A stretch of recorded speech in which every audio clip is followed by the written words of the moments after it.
Oke, di sini kakak jelaskan tentang yang pertemuan 6 energi dalam reaksi kimia. Ini pencapaian pembelajaran.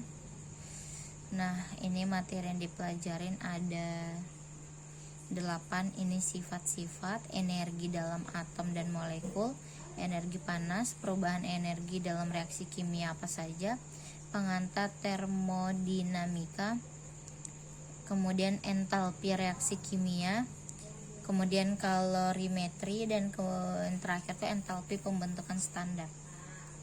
Itu materi yang akan dipelajarin. Selanjutnya yang pertama, energi dalam reaksi kimia. Nah, energi kimia adalah energi yang dihasilkan oleh senyawa kimia yang stabil akibat interaksi elektron antar atom atau antar molekul-molekul yang ada.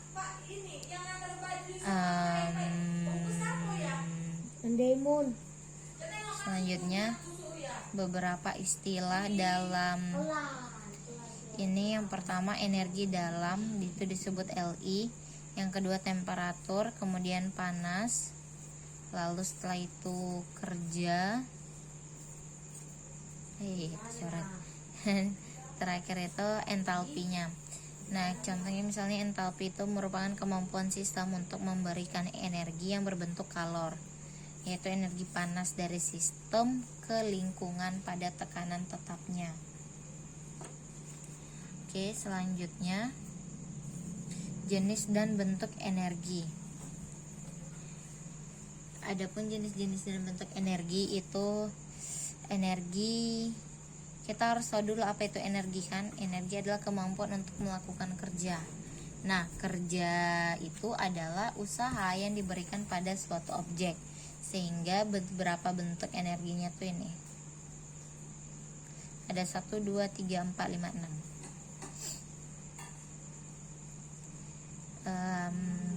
Energi dapat diklasifikasikan. Ini pembagian energi. Yang pertama ada energi potensial, yang kedua adalah energi kinetik. Nah, kalau energi potensial dia energi yang tersimpan. Nah, baru kemampuannya itu untuk melakukan bekerja. Sedangkan energi kinetik yaitu ada energi dari yang bergerak sampai keadaannya sedang melakukan kerja. Jadi pemahaman gampangnya, kalau energi potensial itu dia energinya itu masih tersimpan untuk melakukan kerja ke depan. Nah, sedangkan energi kinetik itu adalah energi yang dipakai bergerak pada saat itu juga gitu. Lalu energi dapat dipindahkan dari satu objek ke objek lain, dan energi juga dapat berubah bentuk. Karena dia dapat dipindahkan dan berubah bentuk, makanya dia terbagi menjadi energi potensial dan kinetik. Yang kedua itu energi dalam atom dan molekul. Atom dan molekul memiliki energi potensial dan kinetik. Nah, di sini berarti kita harus paham apa saja itu atom dan molekul yang memiliki energi potensial dan energi kinetiknya. Nah, ini penjabarannya. Lalu yang kedua, energi dalam atom dan molekul. Ini energi potensial timbul dari tarikan dan tolakan. Nah, ini bisa kita baca ya kan, biar kita ketemu contoh soal. Ini energi panas. Kemudian ini perubahan energi dalam reaksi kimia. Ini kayak gambar-gambar model perpindahannya. Diikutin aja tanda panahnya. Kemudian ini sistem. Lalu energi dalam merupakan energi total zat di dalam sistem yang menghasilkan energi yang berhubungan dengan ikatan-ikatan kimia atau atom. Kemudian gaya tarik antar molekul dan energi kinetik dan gerakan translasi molekul dan sebagainya. Ini perubahan energi dalam reaksi kimia. Dalam reaksi kimia, ikatan yang lama putus, ikatan baru terbentuk, dan energi bisa diserap atau dilepaskan. Ini bentuk-bentuk perubahannya.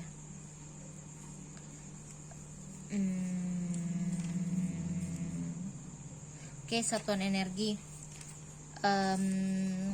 Energi kinetik ini masih energi kinetik itu sama dengan setengah mv pangkat 2, di mana m-nya itu massa, v-nya itu kecepatan. Nah, satuannya itu adalah joule. Joule itu adalah energi yang diperlukan untuk menggerakkan 2 kg massa pada kecepatan 1 ms. Turunan satuan SI adalah, nah, joule-nya itu sama dengan energi kinetik kan? Sama dengan energi kinetik, rumusnya itu setengah mv kuadrat. Berarti setengah dikali m-nya berapa tadi? Ini contoh soal ya. Nah, m-nya tadi berapa? Di sini m-nya diketahui yaitu 2 kg. Kemudian dikali v-nya itu 1, maka setengah dikali 2 dikali 1 hasilnya 1 kg m kuadrat s kuadrat. Salah. Oke. Next, ini pengantar termodinamika. Oh my god, ini bahasa Inggris. Belum kakak translate. The state of a given. Oke. Coming soon ya ini ya. Ini belum ditranslate. Hukum termodinamika. Itu bisa dibaca ya yang kayak gini ya lah.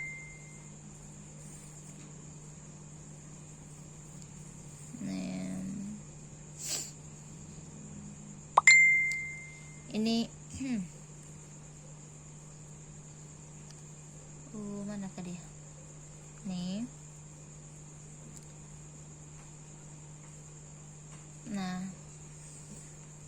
ini Kak jelasin satu-satu. Di sini yang bagian ini jumlah kalor dinyatakan dalam satuan kalori, kal atau joule. Nah, 1 kal itu sama dengan 4,184 joule. Kemudian 1 liter ATM itu sama dengan 101,32 joule, yaitu satuannya. Jadi kalau misalnya ada soal yang diketahui dalam soal itu kal, berarti dari kal itu kita ganti ke joule, berarti dia dikali.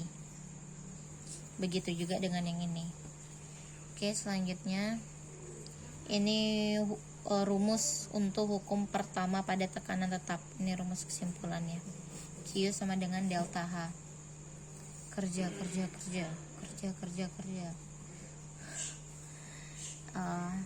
Satuan kerja SI adalah joule. Jadi di sini banyak satuannya joule ya. Next, ini kalor.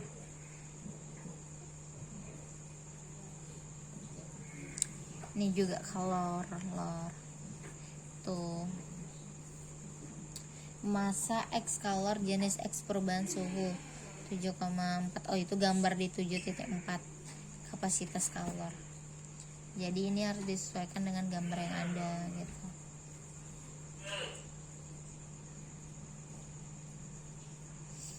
Kok ke atas sih, trek ke bawah.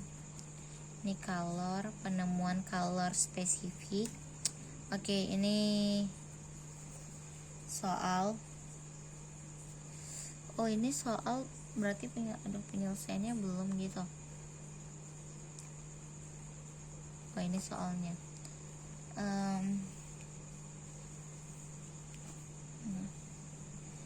Penentuan kalor spesifik dari data percobaan. Gunakan data yang disajikan pada gambar untuk menghitung kalor spesifik timbal.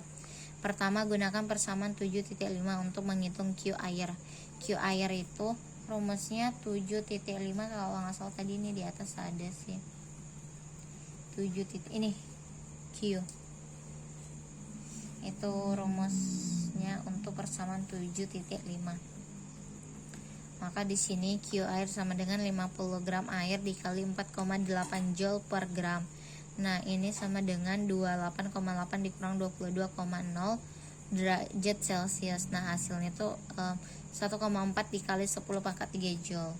Nah, kemudian di sini dia pakai persamaan 7,8. Nah, dari persamaan itu kita dapat yang ini. Oke. Nah, ini kita nerapkan lagi persamaan 7,5. Baru deh tinggal kita masukin aja angkanya. Kalau Ila udah pernah latihan, berarti Ila paham dari contoh soalnya itu, dibuka aja lagi kembali gitu.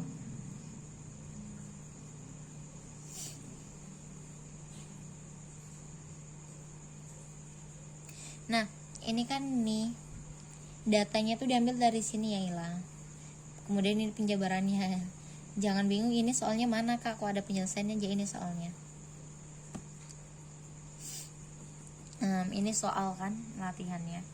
Kemudian ini entalpi reaksi kimia, itu pengertiannya, perubahan entalpinya. Kemudian nah ini rumusnya. Nah intinya tuh di rumus saja sih. Oke. Ini keterangannya bahwa Q itu perubahan kalornya, satuannya joule. Kemudian massa satuannya itu dia gram. Kemudian C itu kalor jenis, satuannya joule per gram. Kemudian C itu kapasitas kalor. Delta T itu perubahan suhu Kelvin. Kemudian T, delta T itu terdiri dari T awal dan T akhir.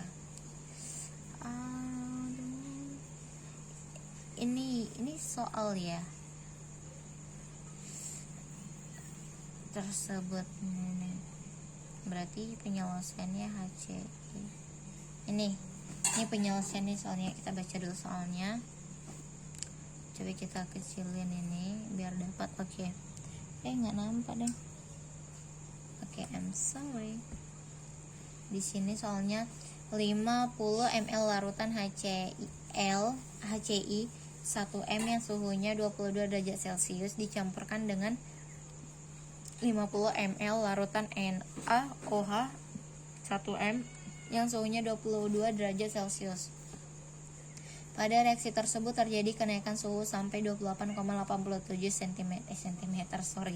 derajat Celcius.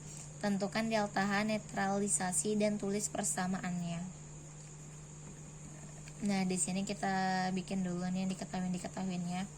Yang pertama jumlah mol HCI itu sama dengan 50 ml dikali 1.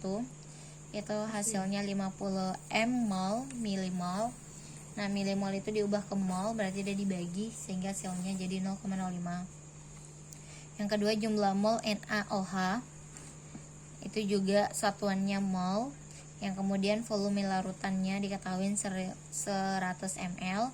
Masanya itu dari 100 ml dikali 1 gram per L. Nah, satuannya itu dia gram. Lalu kita masuk ke rumusnya. Nah, ini dia rumusnya. Q sama dengan M kali C kali delta T. Nah, kalau pakai Q berarti pakai persamaan 7.5 yang di atas tadi. Nah, M-nya itu 100 dikali C-nya itu 4,2 dikali delta T. Delta T itu kan terdiri dari T awal, T1 dan T2. Dia T2 dikurang T1, rumusnya tadi ada di sini. Mana yang pakai T ya dong.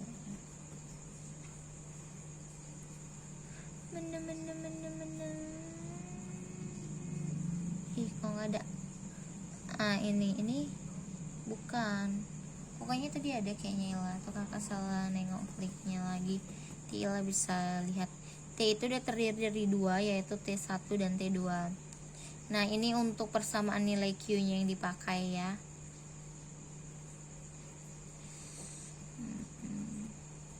Oh ya Allah, ini dia delta T, T akhir dan T awal, atau T2 dikurang T1, sama itu. Nah, tinggal kita masukin nilainya.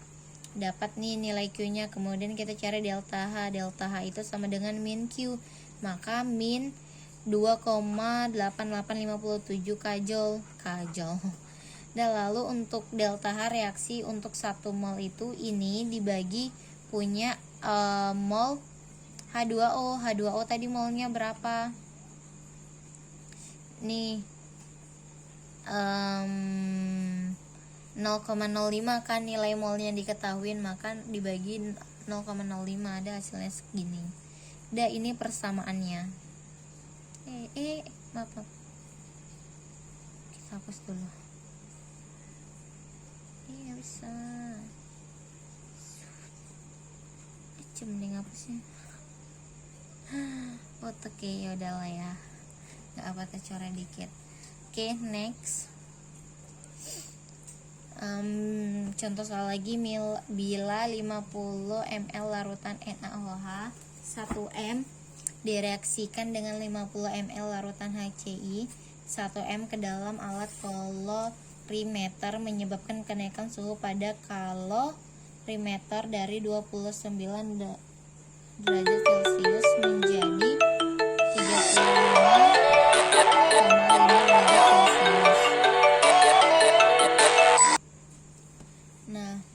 kemudian untuk penyelesaiannya kita tulis dulu bentuk persamaannya, yaitu NaOH ditambah HCl menghasilkan NaCl HCl.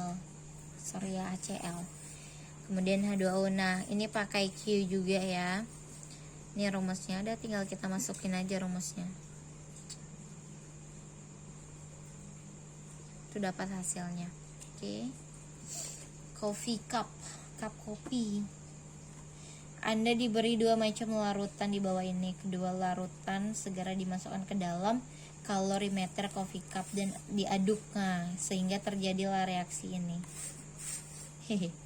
Ini perubahan reaksinya aja. Temperatur tertinggi adalah 23,3 derajat Celcius. Berat jenis larutan itu 1,0, dan kemudian hitunglah panas reaksi jika Cv larutan sama dengan 4,18.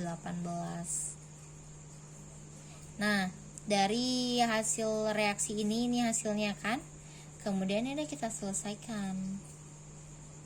Ini penyelesaiannya. Pakai rumus apa? Pakai Q juga. Jadi dia tetap pakai rumus yang Q. Kemudian ini untuk mencari nilai molnya.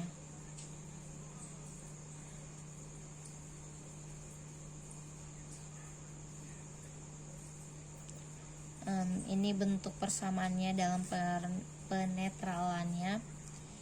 HCl, NaOH, NaCl sama H2O.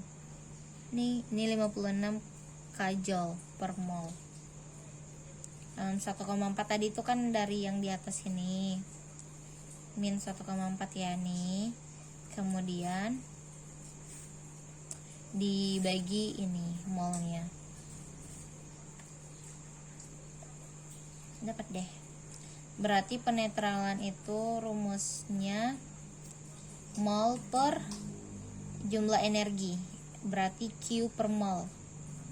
Jumlah energi kan Q, berarti dia Q per mol. Ini materi. Ini rumus dari entalpi. Delta H sama dengan H akhir kurang H awal.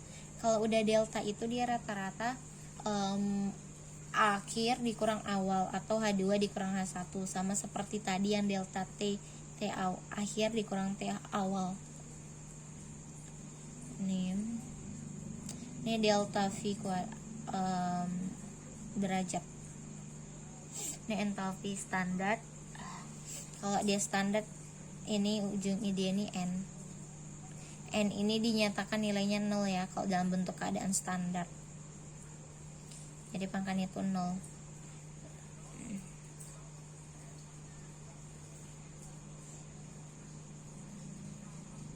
Ini bentuk perubahan entalpi standar.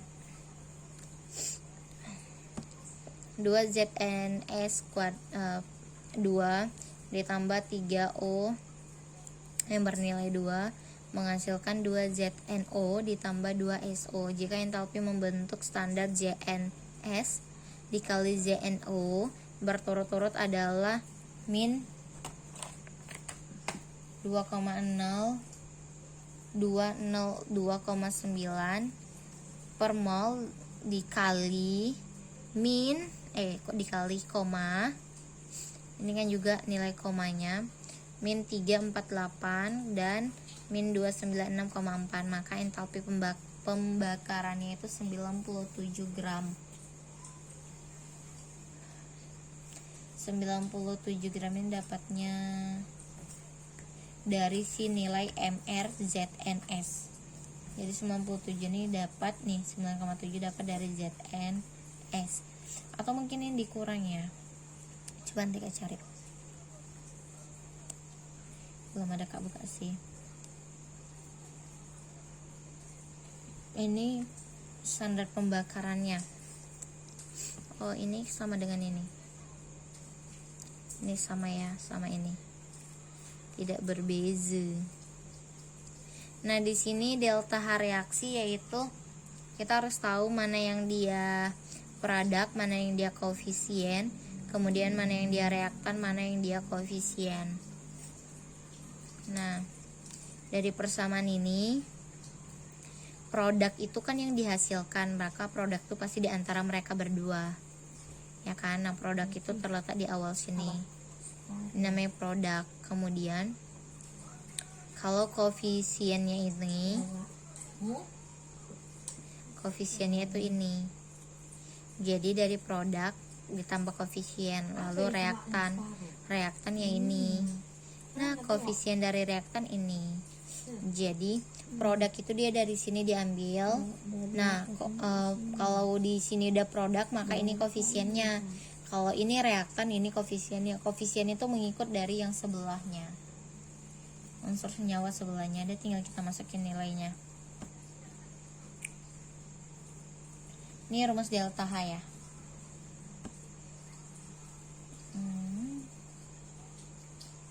Oke, sudah habis. Thank you.